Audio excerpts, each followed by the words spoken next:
নমস্কার, সুরজিৎ মান্না ক্রিয়েশনস চ্যানেলের পক্ষ থেকে তোমাদের সবাইকে সুস্বাগতম। আশা করি তোমরা সকলে ভালো এবং সুস্থ আছো।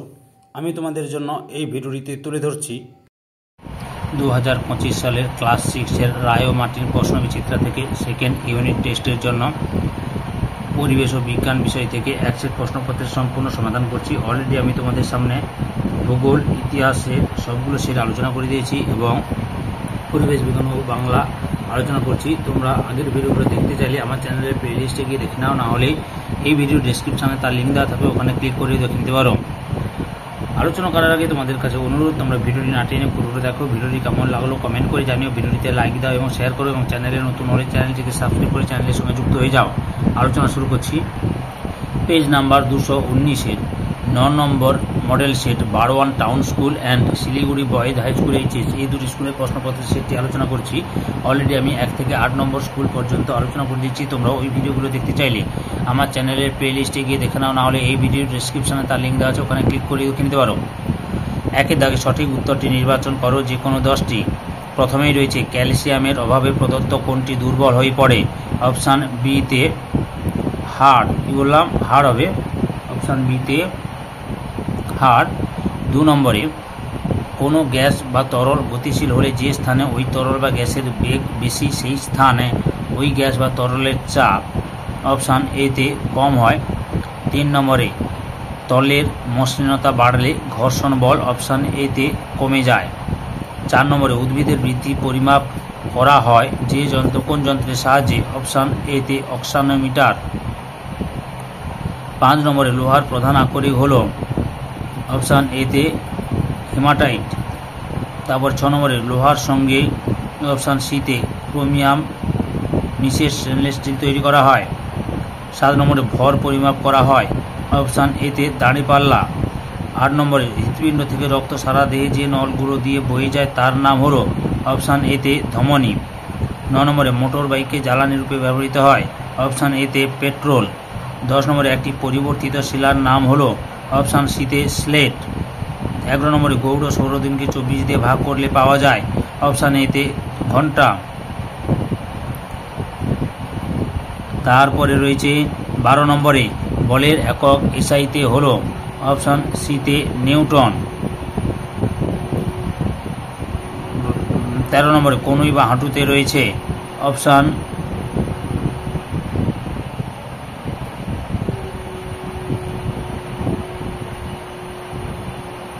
এতে বল ও শকের সন্ধি। তারপরে 14 নম্বর জীবাশ্ম পাওয়া যায় অপশান বিতে পাললিক শিলায়। এরপরে লক্ষ্য করো শূন্যস্থান পূরণ। লক্ষ্য করো 2 দাগের শূন্যস্থান পূরণ। 1 নম্বরে ম্যাগমা যখন কোনো ফাটল বা পাহাড়ের মুখ দিয়ে বেরিয়ে আসে তখন তাকে বলে ড্যাশ? লাভা। তারপরে 2 নম্বরে 5390 সিসি সমান 5.390 লিটার। 3 নম্বরে ড্যাশ হলো একটি প্রাণী যা খাদ্য শৃঙ্খলের উৎপাদক ছাড়া সব স্তরেই থাকতে পারে? মানুষ।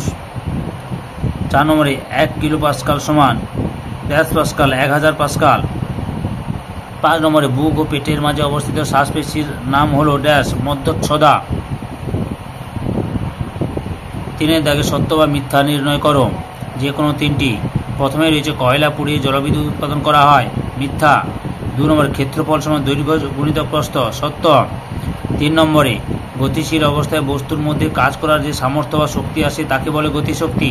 সত্য। তারপরে 4 নম্বরে অস্থি সন্ধিতে অস্থিগুলি একে অন্যের সঙ্গে টেন্ডন নামক সুতো বা দড়ি দিয়ে জিনিস দিয়ে বাঁধা থাকে? এটা হচ্ছে মিথ্যা হবে। বুঝতে পারছো? মিথ্যা।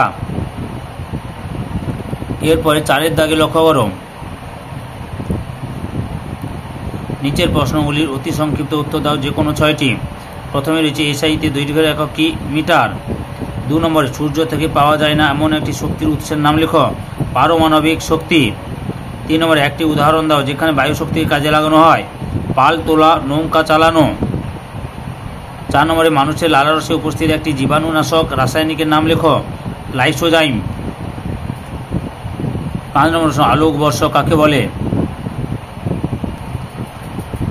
আলো 1 বছরে শূন্য মাধ্যমে যে দূরত্ব অতিক্রম করে তাকে 1 আলোকবর্ষ বলা হয়। এটি দৈর্ঘ্যের অন্যতম বৃহৎ একক। 4 নম্বরে ওজন কাকে বলে? উত্তরটি লক্ষ্য করো। হাতের অক্ষরটা ভালো নয়, একটু বলে দিচ্ছি, তোমরা ঠিক করে লিখে নেবে। কোনো বস্তুকে পৃথিবী যে বল দিয়ে নিজের কেন্দ্রের দিকে টানে তাকে ওই বস্তুর ওজন বলে। আরেকবার বলে দিচ্ছি, কোনো বস্তুকে পৃথিবী যে বল দিয়ে নিজের কেন্দ্রের দিকে টানে তাকে ওই বস্তুর ওজন বলে। 7 নম্বরে রক্তের জলীয় অংশের নাম কি? রক্ত, রস বা প্লাজমা। পরের প্রশ্ন, প্রথম শ্রেণীর খাদক কারা?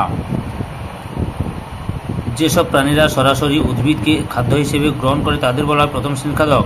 উদাহরণ, সমস্ত তৃণভোজী প্রাণী অর্থাৎ গরু, ছাগল, খরগোশ, হরিণ, ছোট ছোট মাছ, বিভিন্ন পোকামাকড় ইত্যাদি। 5-এর দাগে নিম্নলিখিত প্রশ্নগুলির সংক্ষিপ্ত উত্তর দাও, যে কোনো একটি। প্রথমে রয়েছে আগ্নেয় ও পাললিক শিলার পার্থক্য লেখ। লক্ষ্য করো আগ্নেয় ও পাললিক শিলার পার্থক্য, যে সৃষ্টি, শিলার প্রকৃতি, কাঠিন্য, জীবাশ্ম, স্তরায়ন, কেলাসের অস্তিত্ব, ক্ষয়িষ্ণুতা, জল শোষণের ক্ষমতা, খনিজের উপস্থিতি। উদাহরণ, মোট 10টি পার্থক্য তুলে ধরলাম, ভালোভাবে পড়ে নেবে। ওকে, পরের প্রশ্ন লক্ষ্য করো 2 নম্বরে রয়েছে কি রয়েছে? 2 হাতে তালুকে ঘষো, কি অনুভব করবে এবং কেন?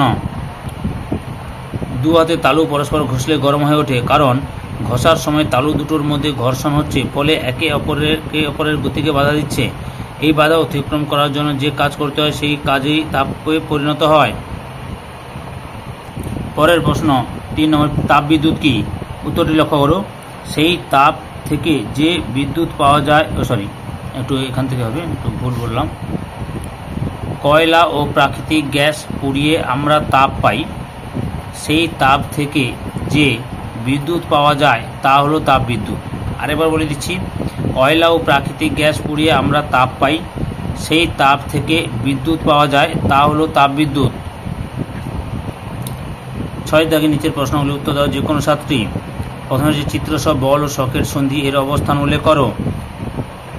লক্ষ্য করো, এই যে চিত্র বল ও শকের সন্ধির উদাহরণ, এই যে স্কন্ধ বা শূল সন্ধি, কোমরের হিপ সন্ধি, ওগুলো যে বল ও শকের সন্ধির উদাহরণ, বুঝতে পেরেছ? 2 নম্বরের যে প্রদত্ত চিত্রে এ ও বি চিহ্নিত অংশগুলির নাম লেখো। দেখাচ্ছি, দাঁড়াও। এই যে লেখো, এতে হচ্ছে নিম্ন মহাশিরা, এটা নিম্ন মহাশিরা, এটা হচ্ছে বিতে হচ্ছে বাম নিলয়। লক্ষ্য করো, বাম নিলয়, বুঝতে পেরেছ? এরপরে রয়েছে ধমনী ও শিরার মধ্যে একটি পার্থক্য লেখ। লক্ষ্য করো, শিরা ও ধমনীর পার্থক্য, এই যে লক্ষ্য করে দেখো, দেখে বুঝতে পেরেছ? গঠনগত পার্থক্য, কার্যগত পার্থক্য দিয়েছে। তারপরে রয়েছে ক্লোম শাখা কি? এই ক্লোম শাখা লক্ষ্য করো, পঞ্চম বক্ষদেশীয় কশেরুকা অঞ্চলের শ্বাসনালীটি 2টি ভাগে ভাগ হয়ে যায় এবং ফুসফুসে প্রবেশ করে। এদের প্রত্যেকটিকে ক্লোম শাখা বা ব্রঙ্কাস এবং একত্রে ব্রঙ্কাই বলে। পরের প্রশ্ন, অনবীকরণযোগ্য ও নবীকরণযোগ্য শক্তির একটি করে উৎস লেখ। অনবীকরণযোগ্য শক্তির উৎস হলো কয়লা, পেট্রোলিয়াম, প্রাকৃতিক গ্যাস। তারপরে হচ্ছে নবীকরণযোগ্য শক্তির উৎস হলো বায়ু শক্তি, সৌরশক্তি, জলবায়ু শক্তি ইত্যাদি।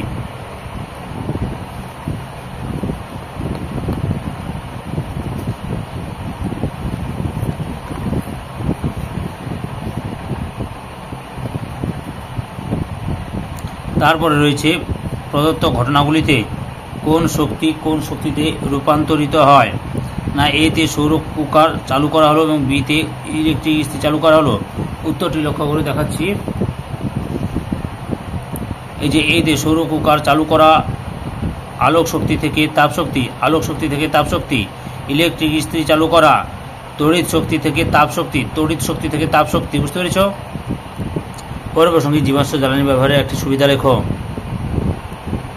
জীবাশ্ম জ্বালানি তথা পেট্রোলিয়াম তথা খনিজ তেল ব্যবহারের সুবিধা যে পরিবহন ক্ষেত্রে, কৃষিক্ষেত্রে, শিল্পক্ষেত্রে, বিদ্যুৎ উৎপাদনে, সামরিক ক্ষেত্রে অনেকগুলো দেখালাম, এর মধ্যে যে কোনো 2টি লিখবে। ওকে,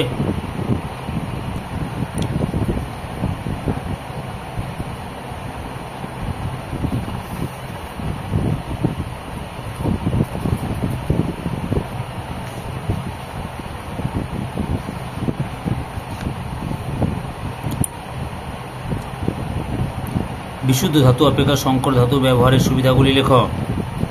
উত্তরটি লক্ষ্য করো, এই যে এখান থেকে শুরু করবে, এতটা পর্যন্ত লিখবে, বুঝতে পেরেছ? 5 নম্বরে রয়েছে কি? না প্রাথমিক রাশি ও লব্ধ রাশি কাকে বলে, উভয়ের একটি করে উদাহরণ লেখ। উত্তরটি যে এখান থেকে দেখো, মৌলিক রাশি বা প্রাথমিক রাশি, এখানে এটা লিখে সংখ্যা দেবে, এত পর্যন্ত এবং উদাহরণ একটা দেবে। তার লব্ধ রাশি কাকে বলে লক্ষ্য করো, তার উদাহরণ একটা দেবে। বুঝতে পেরেছ? তারপরে প্রশ্ন, খাদ্য শৃঙ্খল কাকে বলে? লক্ষ্য করো, খাদ্য শৃঙ্খল কাকে বলে, এখান থেকে শুরু করে এত পর্যন্ত লিখবে। বুঝতে পেরেছ? পরের প্রশ্ন কি না, ব্যাঙ, ফড়িং, ময়ূর, সাপ, গাছ ও সূর্যকে ঠিক ঠিক বসিয়ে একটা খাদ্য শৃঙ্খল তৈরি করো। দেখো, প্রথমে সূর্য হবে, সূর্য, গাছ, ফড়িং, ব্যাঙ, সাপ, ময়ূর।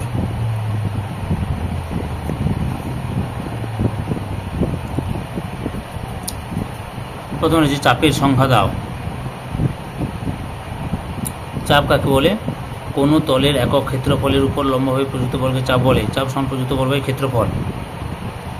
এই ভিডিওর লাস্ট প্রশ্ন লক্ষ্য করো, কি বার্নৌলির নীতিটি ব্যাখ্যা করো। তোমরা এখান থেকে শুরু করবে, বার্নৌলির নীতিটি লিখবে, তার সঙ্গে বার্নৌলির পরীক্ষাটাও দেখাতে হবে। উপকরণ, খাতার পাতা, পরীক্ষা, পর্যবেক্ষণ, ব্যাখ্যা ও সিদ্ধান্ত